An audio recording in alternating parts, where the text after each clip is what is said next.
যারা অতি দ্রুত নির্বাচন চায় তারা বুথ সেন্টারগুলো নিয়ন্ত্রণের জন্য মাস্তানদেরকে তারা সংগঠিত করছে। এখন তারা চাঁদাবাজি করে অর্থ সংগ্রহ করছে, আর নির্বাচনের দিন তারা বুথ সেন্টার দখল করবে। আর আমি আমাদের এই যুব শক্তিকে বলতে চাই, এই বাংলাদেশে জাতীয় নির্বাচনে প্রায় 42,000 ভোট সেন্টার রয়েছে। এই 42,000 ভোট সেন্টার পাহারা দিতে হবে। একটি জঘন্যতম জালিম শক্তিকে উৎখাত করেছি। এখন আমাদের প্রয়োজন বাংলাদেশটাকে আমাদের যুব শক্তি, আমাদের তরুণ শক্তি এবং আমাদের শান্তিকামী গণমানুষের আকাঙ্ক্ষার আলোকে বাংলাদেশটাকে নতুনভাবে বিনির্মাণ করা। নতুনভাবে বিনির্মাণ করতে হলে আমাদেরকে গোটা জাতিকে, যারা দেশপ্রেমিক, যারা শান্তিকামী, তাদের সবাইকে ভূমিকা পালন করতে হবে। আমরা একটি প্রবণতা লক্ষ্য করেছি, জুলাই বিপ্লবে দুটি পক্ষ শুধু ছিল। একটি ছিল ফ্যাসিবাদী আওয়ামী লীগের পক্ষে, আর গোটা দেশ ছিল তাদের বিপক্ষে। কিন্তু 5 আগস্টের পরে ক্ষমতায় কে যাবে এ নিয়ে বিভিন্ন রকম মেরুকরণ হচ্ছে এবং জাতির মধ্যে, রাজনৈতিক সংগঠনগুলোর মধ্যে আমরা বিভিন্ন রকম বিভক্তি দেখতে পাচ্ছি। আমরা পরিষ্কার বলতে চাই, ক্ষমতায় কে যাবেন এটা নির্বাচনে জনগণ নির্ধারণ করবে। তবে এটা পরিষ্কার, ফ্যাসিবাদী আওয়ামী লীগ আর ফিরে আসবে না, তাদের সহযোগীরা আর আসবে না। অতএব ফ্যাসিবাদ বিরোধী আন্দোলনে যারা রাজপথে ছিল, ভূমিকা পালন করেছে, যারা গত 15 বছর জুলুম নির্যাতনের শিকার হয়েছে, তাদের মধ্য থেকেই কোন রাজনৈতিক শক্তি ক্ষমতায় যাবে, এটাও পরিষ্কার। এদের মধ্যে আমরা দেখতে পাচ্ছি বাংলাদেশের জনগণের মধ্যে দুটো শক্তিকে নিয়ে আলোচনা হচ্ছে।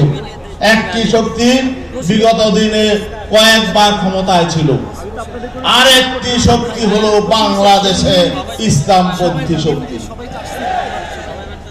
আমি যারা বিগত দিনে, আমি নাম বলতে চাই না, বিগত দিনে যারা 3-4 বার ক্ষমতায় ছিল, এখনো যারা মনে করছে ক্ষমতায় চলে গেছে, এদের প্রতি আমি বিনীতভাবে বলতে চাই, জনগণ মনে করে, আমরা মনে করি আপনারা অতীত থেকে শিক্ষা গ্রহণ করেন নাই, আপনাদের অতীত চরিত্র পরিবর্তন হয় নাই, আপনারা সংশোধন হন নাই।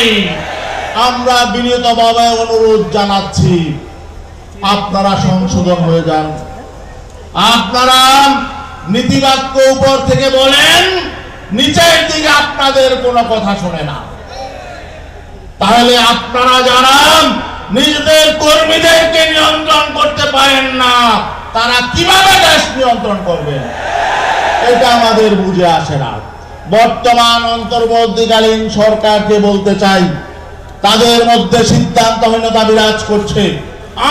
আমাদের কাছে মনে হয় তারা পরিকল্পনা করে এগুচ্ছে না।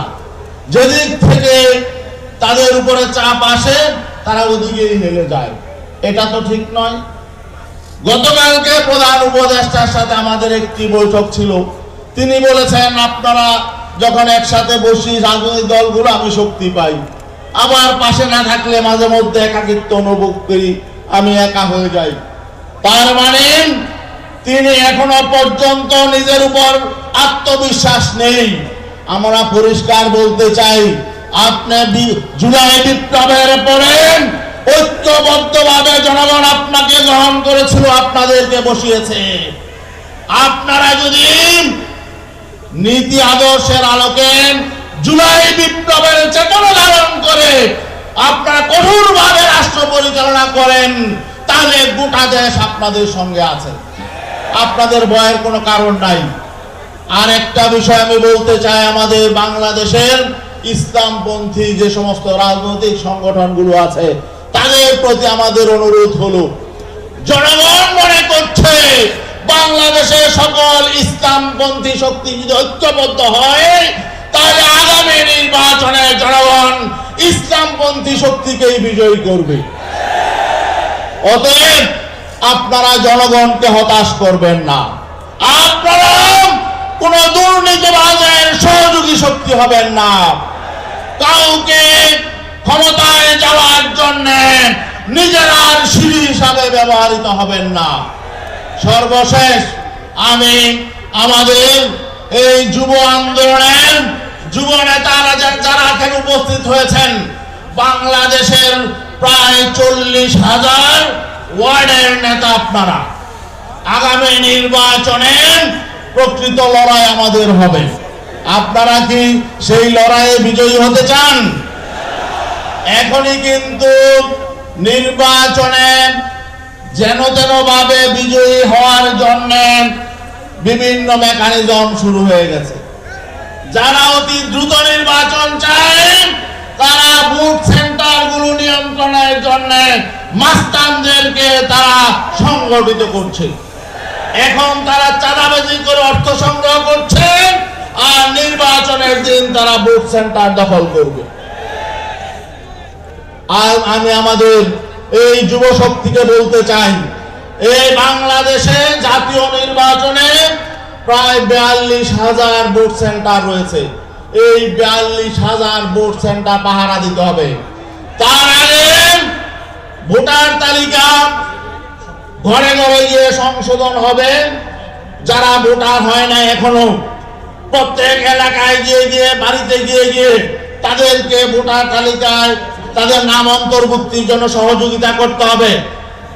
এবং আরেকটা আমাদের বড় কর্মসূচি হলো, স্থানীয় সরকারের 65,000 প্রতিনিধি রয়েছে। ইউনিয়নের ওয়ার্ড মেম্বার, ইউনিয়ন চেয়ারম্যান, উপজেলা চেয়ারম্যান, ভাইস চেয়ারম্যান এবং পৌরসভার কাউন্সিলর, মেয়র সহ প্রায় 65,000। আজকে এই সম্মেলন থেকে গিয়েই এই 65,000 প্রতিনিধি যুব আন্দোলনকে ঠিক করতে হবে। রাজি আছেন ইনশাআল্লাহ? আল্লাহ রাব্বুল আলামিন আমাদেরকে মানুষের আকাঙ্ক্ষা পূরণের জন্য এবং আল্লাহ রাব্বুল আলামিন তার জমিনকে যেভাবে দেখতে চায় সেভাবে সাজানোর জন্য, মানুষের অধিকার প্রতিষ্ঠার জন্য আমাদেরকে কবুল করুক। আরেকটি বিষয় শেষ করতে চাই, জুলাই বিপ্লবকে ইতিহাসে যাতে ধারণ করা হয় এজন্য ছাত্ররা একটি প্রোক্লেমেশন চাচ্ছে, কিন্তু অনেকে বিরোধিতা করছে, যারা কোনো আর সময় নাই, 5-6 মাস পরে ঘোষণাপত্রের সময় নাই, সময় আছে, সময় চলে যায় নাই। অবশ্যই এই সরকার, অন্তর্বর্তীকালীন সরকারকেই এই জুলাই বিপ্লবের একটি ঘোষণাপত্র প্রকাশ করতে হবে। ছাত্রদের যাতে নিয়ে আর আন্দোলনে মাঠে নামতে না হয়, এটা আমাদের বার্তা। আশা করি কে চাইলো কে চাইলো না, যারা আন্দোলনের নেতৃত্ব দিয়েছে, যারা জীবন দিয়েছে, তারা এটা চায়। অতএব কে চাইলো কে চাইলো না দেখার বিষয় নয়, একটি ঘোষণাপত্র থাকতে হবে। আসসালামু আলাইকুম। সংগ্রামী সহযোদ্ধা বন্ধুগণ, পঞ্চম জাতীয় যুব কনভেনশনে